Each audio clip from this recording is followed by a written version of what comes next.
At least 31 people are now known to have been killed across Ukraine in Russian airstrikes, which damaged a children's hospital in Kyiv. Russia has denied it was launching missiles at civilian targets. Its defense ministry claims in a statement that the Russian military had only targeted Ukrainian military industrial sites and air bases and blamed the destruction in Kyiv on Ukrainian air defenses. The UN says it is unconscionable for children to be killed in the war. The UN Secretary General Antonio Guterres said under international humanitarian law, hospitals have special protection and that civilians must be protected. The hospital was hit. The city's mayor, Vitaly Klitschko, says 2 people were killed there, including 1 young woman doctor. Ukrainian children suffering from cancer were evacuated from their hospital in Kyiv as a result of the Russian missiles. The attack is said to be the biggest bombardment of the Ukrainian capital for several months. The hospital suffered severe damage from the attack, and some parents were in tears as they left the hospital holding their children. The mayor of the Ukrainian capital, Vitaly Klitschko, confirmed the hospital had been hit, but did not say whether there were any casualties. He says patients were being evacuated to a nearby hospital, and the Ukrainian President, Volodymyr Zelensky, says there were people still under the rubble.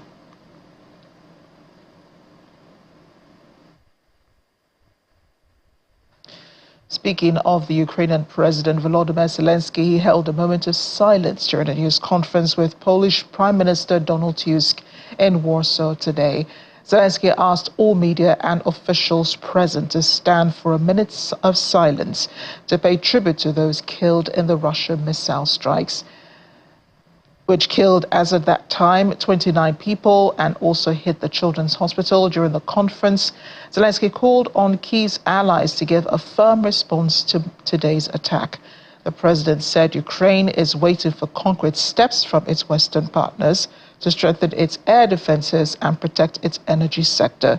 He said Kyiv is initiated an emergency meeting of the UN Security Council in connection with the Russian attack.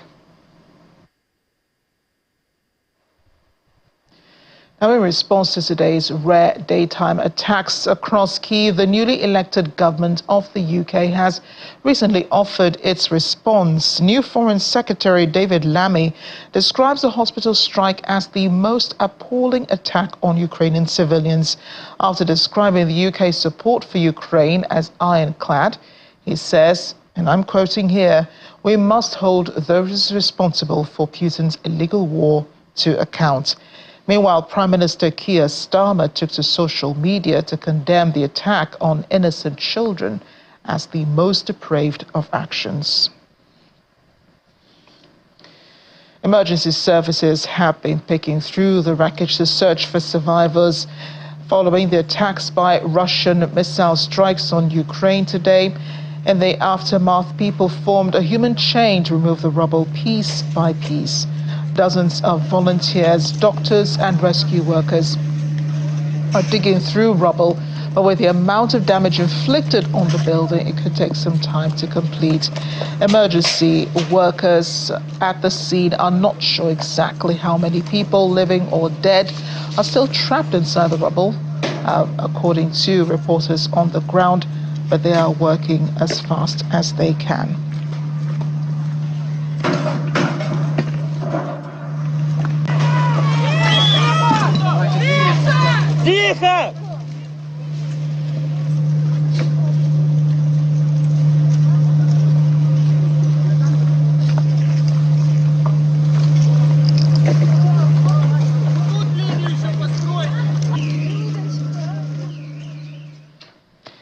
Now, amidst the attacks on Ukraine today, the Polish Prime Minister Donald Tusk says no one can decide on future peace in Ukraine without Ukraine's input. He was making the comment after signing a security agreement with President Volodymyr Zelensky in Warsaw earlier today.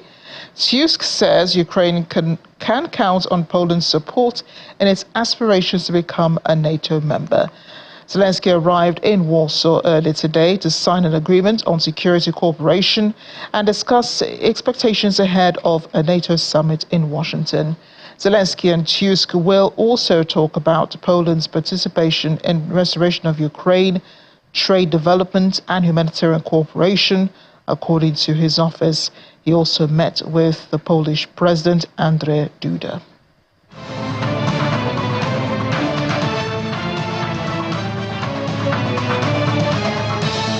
Happening elsewhere, but on the continent of Europe, France's Prime Minister Gabriel Attal has resigned. But the French President Emmanuel Macron wants him to stay on in the role for now to ensure stability after the election.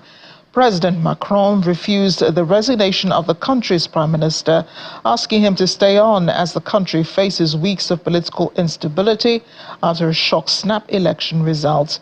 A left-wing alliance called New Popular Front won the most seats, with Macron's centrist grouping coming second. That pushed Marine Le Pen's far-right National Rally into third, but with no party holding a majority. Le Pen's party won the first round of the election late last month, but tactical voting, with more than 200 candidates, mostly from the left-wing alliance and the centrists, dropping out so as not to split the anti-RN vote. Political figures from the hard left France unbowed party met today as the left-wing coalition mulls over who they will present as the next candidate for prime minister after pulling a runoff upset against far-right rivals. Hardline LFI figure Jean-Luc Mélenchon received applause and cheers as he arrived at the party's headquarters in Paris, a sign of celebration after the New Popular Front coalition led in the preliminary results of the legislative runoff on Sunday, beating predictions that Marine Le Pen's far-right National Rally would snag the victory. As there is no prominent face representing the NFP, composed of the Communists, the Greens, LFI and the Socialists, the coalition has no obvious candidate for the post. Earlier today, European lawmaker from the LFI, Manon Aubry, said, "Leave us a couple of hours for us to propose a name, but I think that's an imperative, a need, as we can see an anti-democratic takeover coming from the president, which will be absolutely incomprehensible by the French people." The NFP has some time to decide on a name, as President Macron has asked the Prime Minister to stay on his role for the moment, despite the latter handing in his resignation today.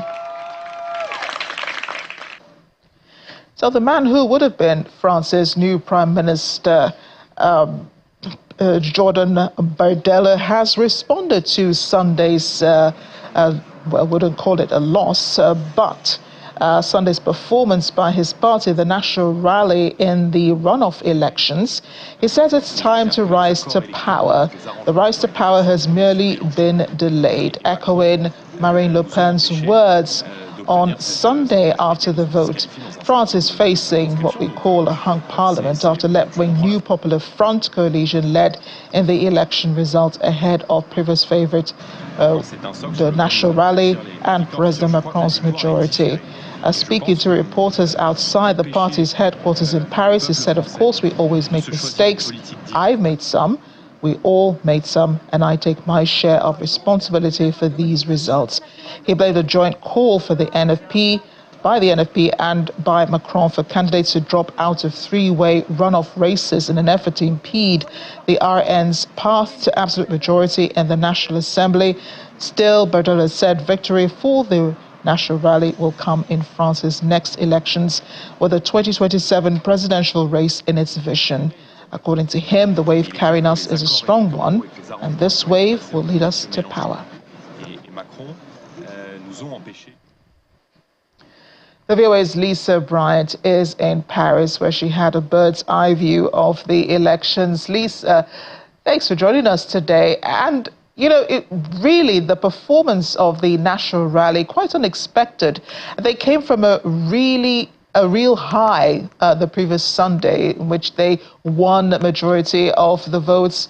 Marine Le Pen was ecstatic. We saw her, celebrating and gallivanting all over the place. And then, the somber mood beclouding the party yesterday. They never expected a result like this, did they? No, I don't think they did. I don't think that pretty much any analyst and many French really thought that instead what we have is kind of a deadlock, or certainly no clear conclusion. So we have the national rally, instead of coming out first, is third. It's behind the president's party, and it's behind this left-wing movement, left-wing alliance, this new Popular Front party. So right now, France basically faces, uncertainty. There's really no clear path ahead. Indeed, no clear path ahead. But, the confidence of Marine Le Pen and her leader of the party, Jordan Bardella, who was touted as France's incoming prime minister, did convince voters, at least members of the party, on Sunday that they would be sailing on to victory. So what happened? What was the conviction for French voters as they went to the polls on Sunday? Well, I think it was a mix of things. I think first is what the French call a Republican front, which has been crumbling over the years. But essentially what it is sort of quote unquote mainstream parties having a kind of front against, having the national rally come in against a far right party.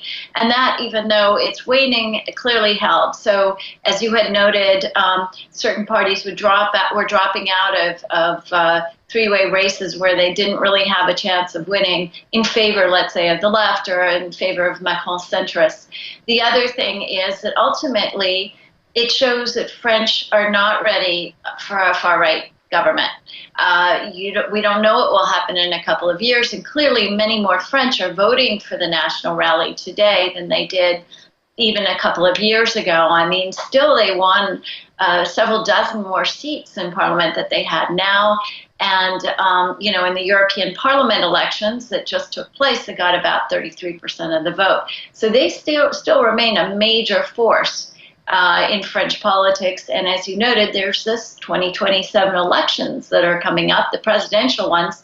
And if whatever government or whatever situation happens in France in the coming years, ends up being a mess, then they could be well positioned to run Marine Le Pen or Jordan Bardella to run for president. Yes, it does seem, as you rightly pointed out, the French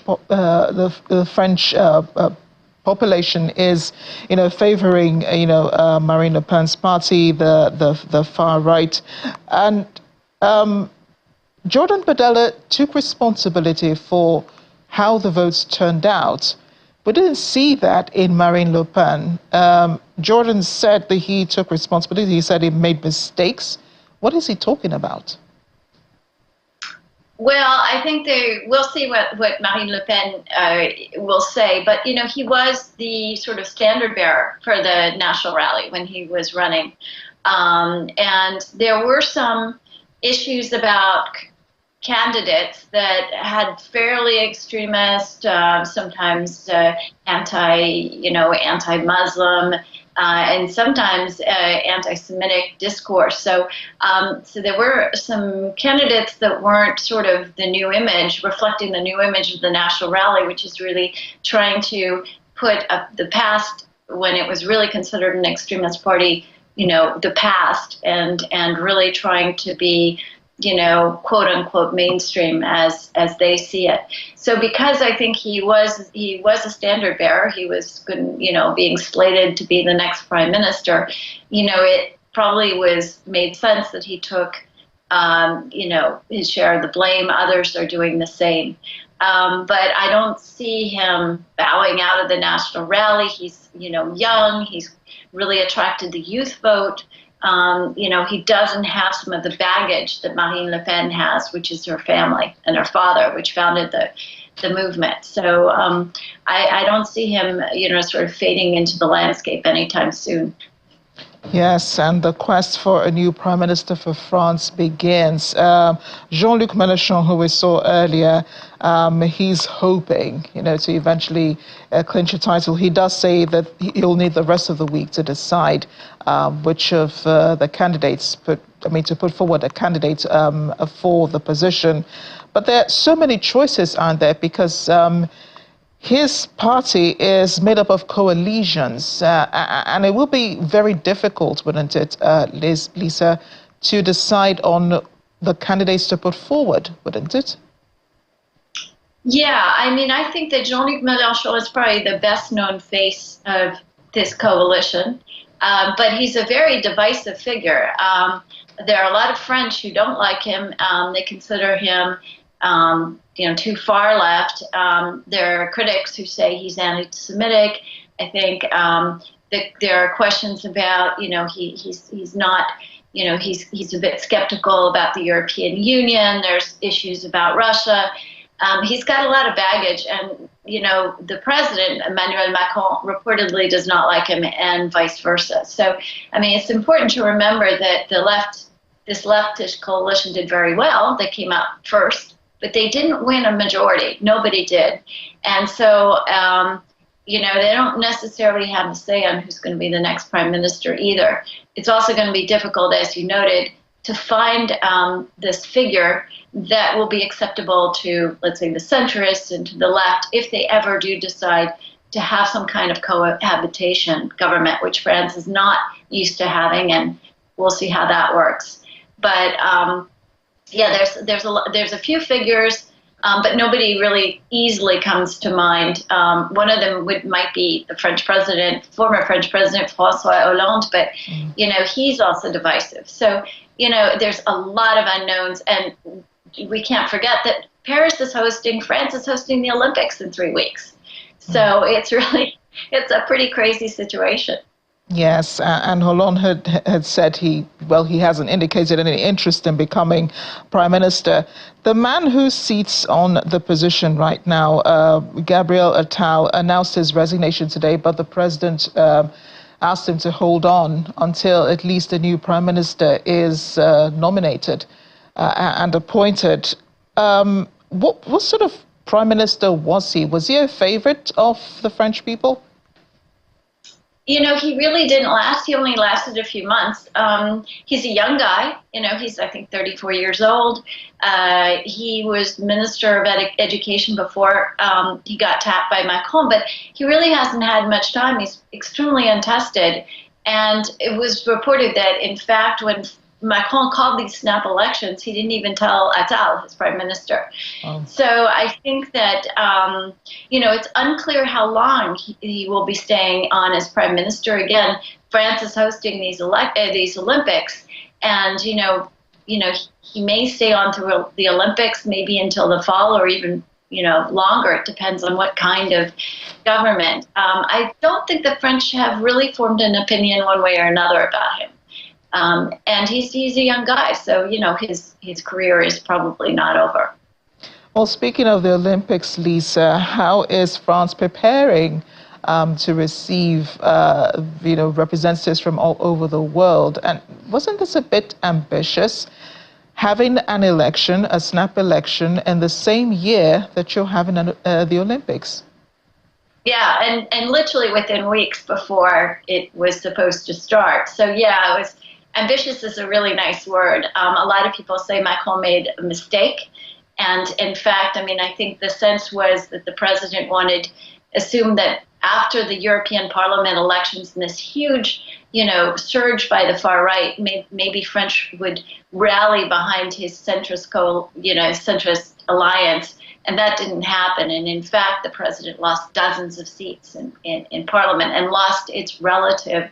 The ruling party lost its relative majority. So yeah, it's probably, I don't know the history of the Olympics, but this is probably something new, for Olympic athletes who are coming in.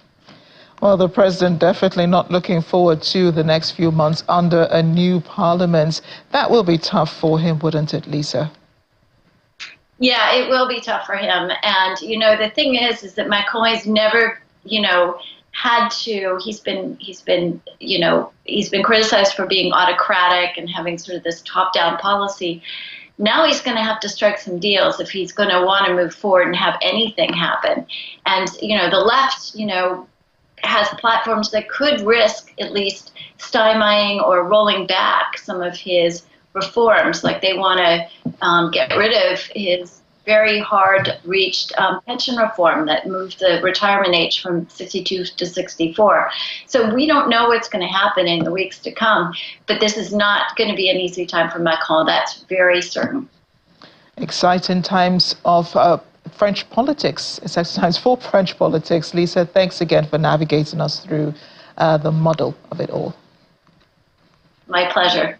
Britain's new Prime Minister, Sir Keir Starmer, today promised to get a better deal with the European Union on post-Brexit trading rules than a botched deal secured by former Prime Minister Boris Johnson.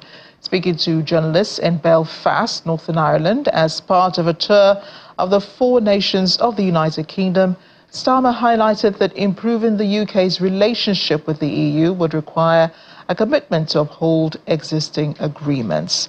He says that his government now has a very strong mandate for change, for a different relationship with the EU, a different way of doing politics. To say that we want to improve relations with the EU. We think we can get a better deal than the botched deal that Boris Johnson brought home, and we will work on that, understanding the work that needs to be done and the nature of the challenge. But yes, we do want to improve that relationship. In the meantime, we do have to get on with implementing the important changes that are necessary under the existing arrangements that we've got, because we're not going to be able to get a better relationship unless we demonstrate a commitment to the relationship and the agreements that have already been put in place. So we'll be doing both of those things, but we do that with a very strong mandate now, a very strong mandate for change, for a different relationship with the EU, a different way of doing politics, and we go forward in that spirit.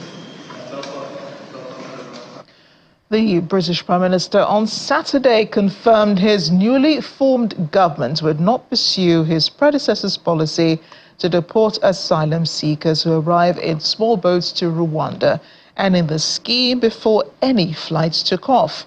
In his first news conference since becoming Prime Minister, Starmer also committed to spending 2.5% of GDP on defense ahead of Washington's NATO summit next week to celebrate the alliance's 75th birthday. The Labour Party surged to a landslide victory in Britain's parliamentary elections, ending 14 years of often tumultuous Conservative government and propelling Keir Starmer to power as Prime Minister. The election victory represents an incredible turnaround for Starmer and for Labour, which critics and supporters say was facing an existential crisis just 3 years ago when it appeared to have lost its way after its 2019 drubbing. Britain's Reform UK party leader Nigel Farage says the new Prime Minister does not have a plan to deal with the immigration. He made the comment as he visited Basildon on Saturday, following his election to Parliament the day before, adding that the outgoing Conservative Party's Rwanda plan, which Starmer announced he was scrapping, was never going to work. He was visiting another newly elected Reform MP, James Mark Murdoch, who represents South Basildon and East Turok, as the Reform Party picked 5 seats overall. Reform, founded as the Brexit Party in 2018 and renamed in 2022, had not previously won any seat in an election. Well, he said he would do it. At least he's kept a promise, I suppose. Look, Rwanda was never going to work. What Keir Starmer is proposing, which is to, tackle the gangs, well, frankly, the last government were doing that for the last few years. It's not going to work. At the minute, it's wild and windy, but we do have some pretty strong first-hand accounts that As soon as we get a calm spell, they'll be crossing the English Channel in their thousands, and let's face it, Keir Starmer does not have a plan to deal with it. It's all about change, apparently, but I can't see what change is actually going to happen. We've changed personnel, we've changed management. I'm not sure we fundamentally changed government. And Starmer himself, standing outside Number 10, he's just become the Prime Minister, he's been to see the King, seems to be so lacking himself in his own policies, perhaps in his own abilities, that during a 9-minute speech to the nation, he looked down at his notes 150 times. Every 3.8 seconds, the Prime Minister had to look down at his notes. Doesn't suggest to me that they're that confident. Well, they've put us through 4 years of a psychodrama where the Conservatives fight each other, and here we are, just a few hours after the election, and already they're tearing chunks out of each other. Some people think Nigel Farage is a really good bloke, others think he's the devil. They have never really decided where they stood on Brexit. Honestly, I don't think it matters who they pick as leader. This party is split down the middle. They call it a broad church. Well, it's a broad church with no common shared religion. Well, the controversial asylum deal between the UK and Rwanda faces imminent collapse after the new Prime Minister Keir Starmer announced that Labour government would scrap it. The UK government has spent more than £320 billion on the scheme to send asylum seekers to Rwanda. While some in Rwandan political circles feel relieved, others argue that the East African country should not have been burdened with the UK's political issues in the first place. Well, in Kigali, the Rwandan capital city, preparations were in full swing. Rwanda was ready to receive immigrants from the UK under the controversial partnership between the two governments. Hostels have been built and equipped with recreational amenities, and over 150 people had been hired and trained to work in these facilities. The first flight to Rwanda was scheduled for July 24. That's if the Conservatives had been re-elected. Reactions are mixed now in Kigali. While some welcome the developments, others say that it should not be blamed, that Rwanda should not be blamed for the UK government's misguided policy. It's a relief for those people who have been scared of coming to Rwanda, because some of those people say that they would even commit suicide if they're being forced to come to Rwanda. So it's been a great concern for us. Personally, I voted against this bill in Parliament, or as my other colleague. So my party, the Democratic Party of Rwanda, has been opposed to this bill from the beginning. And we are happy that the Labour Party, which has also been opposed to this bill, has won the elections. So we are against this bill, or have been against this bill, because we believe that the UK has more resources than Rwanda and has more employment opportunities than Rwanda, and also has an obligation to receive refugees, the people who come to them, like Rwanda has a responsibility to receive refugees who come to us. So we as a party are not against the refugees, but we would like to receive refugees who choose to come to us. So countries like the UK, the Germany, and the Denmark who want to take off their own responsibility and throw it to us, we are not happy with that. What image does it give of Britain, the Great Britain, to expel some members of the Commonwealth who have sought refuge in its country? What image does it give of the country that is expelling them? Otherwise, there's no image problem for the country that receives them.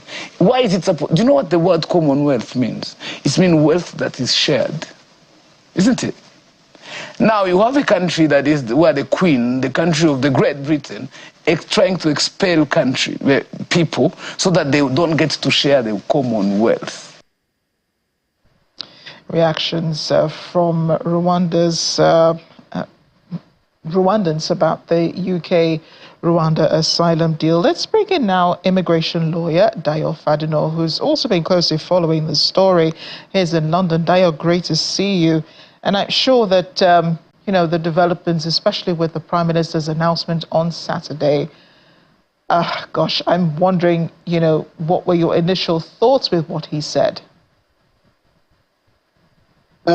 Regarding, good afternoon, and good afternoon to your viewers.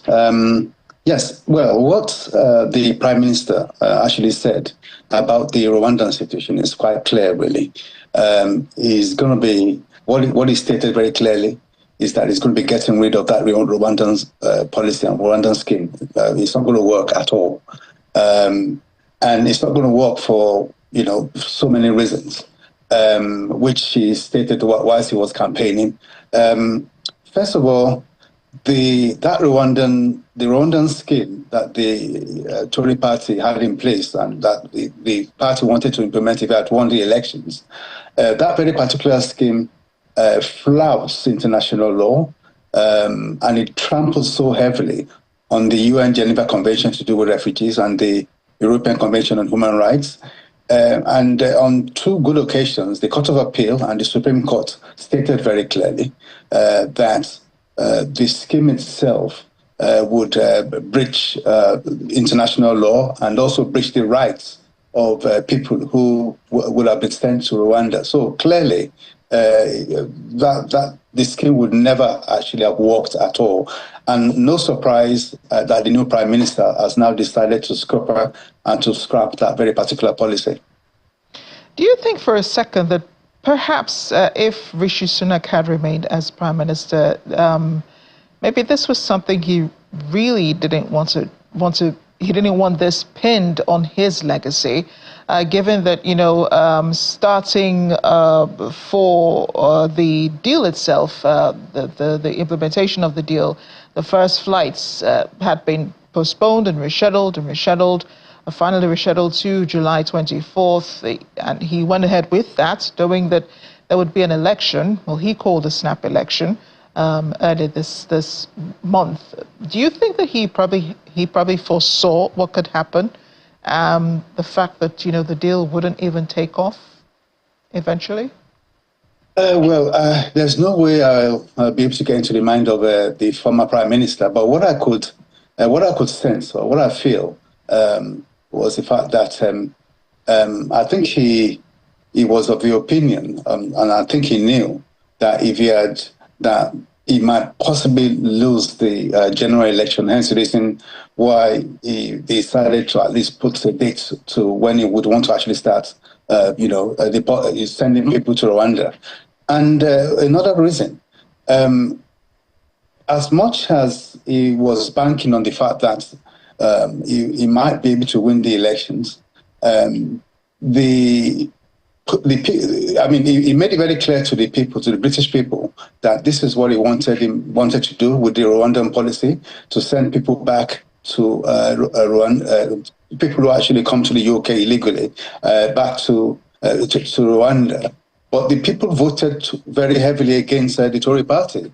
They lost the elections, they lost their deposits. It was a resounding victory actually for the Labour Party. So the fact that they voted for the Labour Party in the last general elections shows that I don't think the people were truly and really trusting his very particular Rwandan policy and the Rwandan scheme. Hence the reason why why so many people voted against the Tory party. So. In effect, I'm not sure whether it would have worked at all, really. And I suspect he knew that he would not. There's a chance that he might not be able to win the general elections. Yes, and the Prime Minister, Sir Keir Starmer's announcement must have also come as a delight to rights groups and advocacy groups who had spoken about this deal, many of them against it in the first place. What is the conversation amongst the British people now that, the Prime Minister has said the deal is scrapped? What does Britain do now? Well, the British people generally, I'm not sure whether they are very keen on this Rwandan scheme any longer, to be honest with you. I think they got so many other problems that are bothering them at this point. You got the cost of living crisis, you got the economy not particularly doing well. Hence the reason why they voted very, overwhelmingly for the Labour Party to come back to power. Indeed, there were so many British people who are totally, up until this minute, who are still totally against immigrants. But the fact that they voted overwhelmingly for the Labour Party to come back to power despite the fact that they are so anti-immigrant, shows that I don't think they were very particularly bothered about what the Labour about the immigrant situation in the UK. All they just want anyway is a very better standard of living. The fact that they want the new government right now to get on with the economic crisis in the country, and what so many people are truly and really going through. The NHS, they need that to be resolved too. They need people to at least be able to live respectfully, and with dignity. I don't think they voted for the Labour Party to deal with the immigration situation as it stands at this point in time. All they want is a good life for themselves, hence the reason why they voted, for the Labour Party to come back to power. Yes, and it does seem that Keir Starmer is revisiting Britain's other decisions as well. He has touched on Brexit, saying that that Britain can, renew its partnership with the EU. I'm wondering if this is a case of buyer's remorse. I mean, the UK is out of the European Union, so why bring up the issue again with Brexit?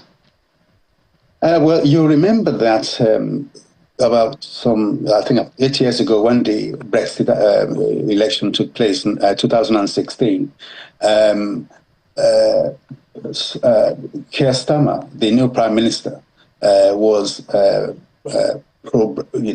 remaining in the UK, the UK remaining within the EU. He also campaigned for a second referendum. But the decision of the British people was that, look, we don't really want to be part of the EU any longer, hence we want out. So I don't think the new Prime Minister would be thinking of rejoining either the EU or the common market at all, or the customs union. I don't think he's particularly interested in doing that, because the people clearly stated in 2016 that they're not interested in being part of the EU. But what I think he would want to do is to have a closer relationship with the EU. He would at least want to have a very clear, good security pact with the EU. He would want to have various situations and a very good cooperation with the EU to do with trade, to do with commerce, to do with technology, to do with security, to do with keeping Europe safe, the climate change. These are very close. These are things that he would want to put in place to at least have a very far better relationship with the EU compared to what the last Tory party had with the EU. It's going to be in the interest of the UK for him to do that. And he would also want to be very clear. I mean, there are so many, that very botched UK EU deal that was brokered so many years ago. I suspect that Keir Starmer would want to visit that very particular deal and possibly improve on that deal, because that deal wasn't good enough for good trade, and commerce in between the UK and the EU. Yes. So he would also be working on that too, I suspect. And over the weekend we saw him making his UK tour. He was in Northern Ireland. I think Scotland was the first country that he visited. What do you make of this visit, especially happening very early on in his prime ministership? The Labour Party has a policy of not wanting to encourage another referendum in Scotland. Yes, he visited the First Minister of Scotland to again try to establish and predicate a very good relationship in between the British government in the UK, in England, and the Scottish government in Scotland. Again, there are so many problems being shared by both Scotland and the UK and England. And for that reason, yes, it was right for him to have visited Scotland, and I think he also did the same with Northern Ireland, and I think he did the same with Wales.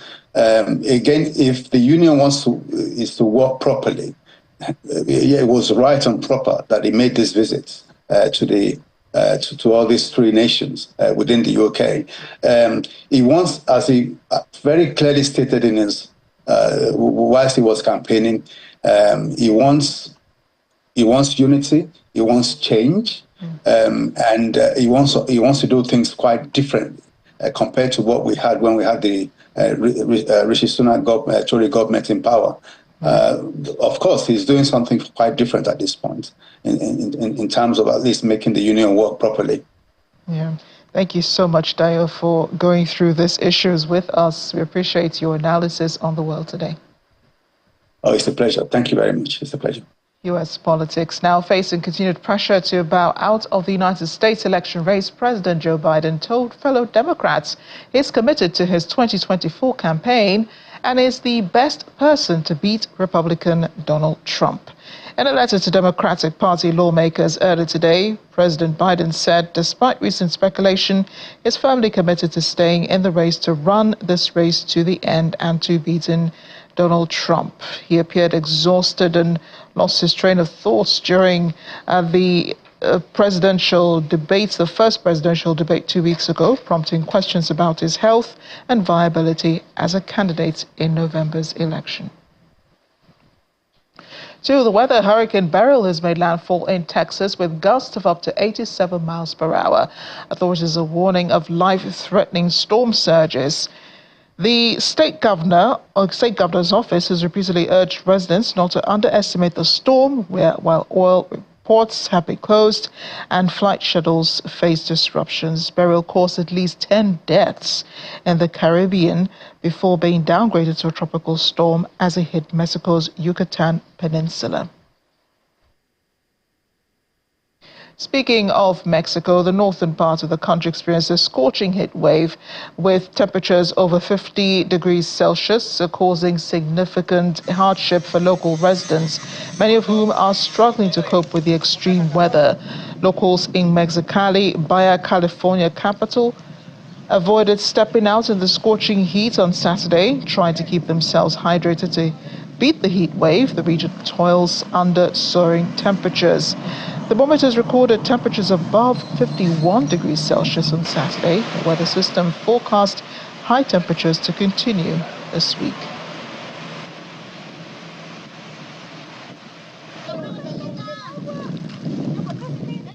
Palestinians in Gaza City say they've experienced one of the most intense Israeli bombardments since Israel launched its war on Hamas after the group's unprecedented October 7 attack. Columns of Israeli tanks are reported to be closing in on the center of the city from several different directions. The Gaza Civil Emergency Services says it believes a number of people have been killed, but have so far been unable to reach them because of fighting in several districts in the east and west of Gaza City.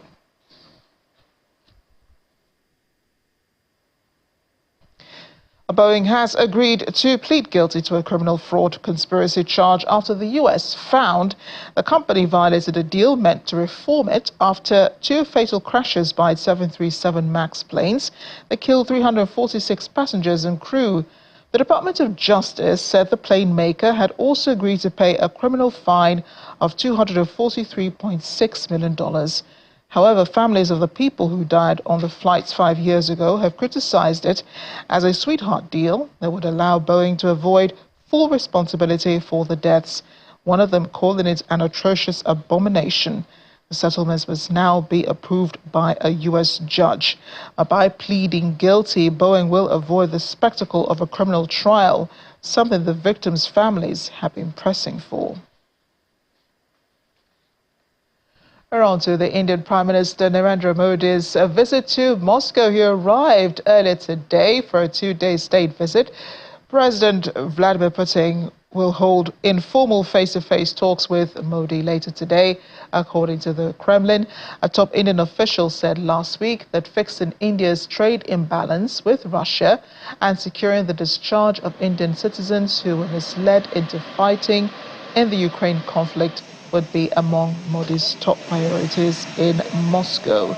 Members of the Indian community and the Moscow residents celebrated Modi's arrival with music and dance.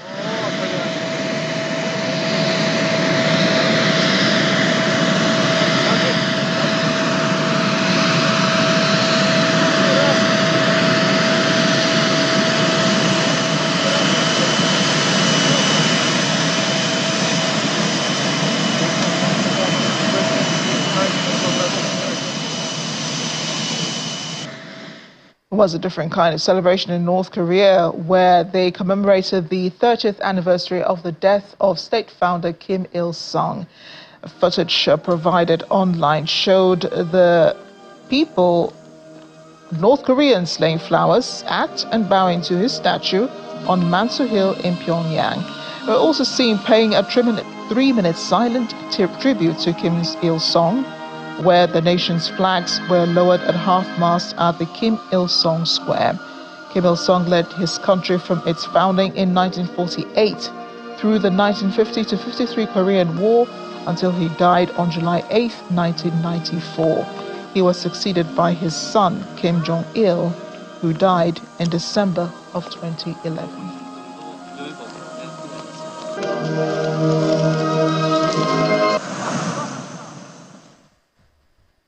The U.S. military has withdrawn its personnel from Niger's air base 101 near the airport in the capital Niamey, ahead of its exit from a major drone base near the desert city of Agadez in the coming weeks. Niger's ruling junta in April ordered the U.S. to withdraw its nearly 1,000 military personnel from the country, following a coup last year in the West African nation. Niger's ruling junta has given the U.S. until September 15 to fully withdraw from its territory.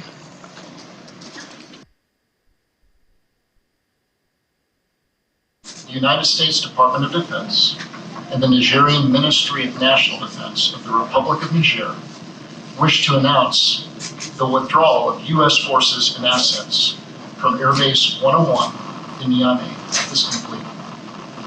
This significant transition began on 19 May with the signing of the terms of withdrawal and ended today during a turnover ceremony with the Joint Disengagement Commission, following the final departure of the United States Air Force C-17 Roadmaster 3 from Air Base 101. Designated as a cooperative security location by the United States military, this Nigerian base has housed United States personnel and assets to help counter violent extremist organizations in the region.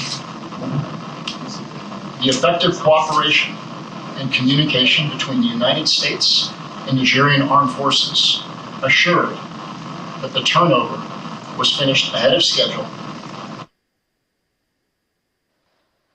Africa's young population has a hunger for education, resulting in several higher institutions of learning across the continent.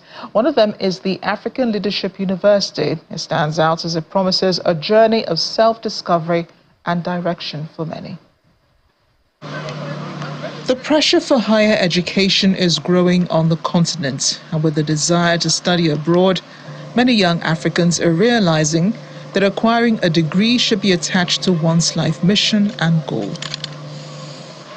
Raising the next generation of African leaders can only be effectively achieved on the continent. This is how more young people are discovering the African Leadership University and what it promises: a life mission and a degree.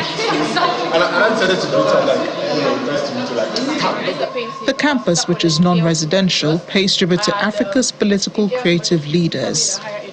And we have different paintings of different structures in Africa, down to the Entrepreneurial leadership student Chisom Chimezie gives us a guided tour of the university, explaining the major rooms and teaching processes. We have the movable structures because it's an immersive learning process. If you have heard about our learning model, we have 70-20-10 learning model, where 70% of our learning is self-directed, 20% with your peers and facilitators, and then 10% classroom online learning. So that means we have a very immersive learning. We don't just do theory. We don't just want to class and learn theory and move on. You have to put it in practice, and also peer learning. because we believe there's also always something to be shared amongst each other. So that's why we sit like this.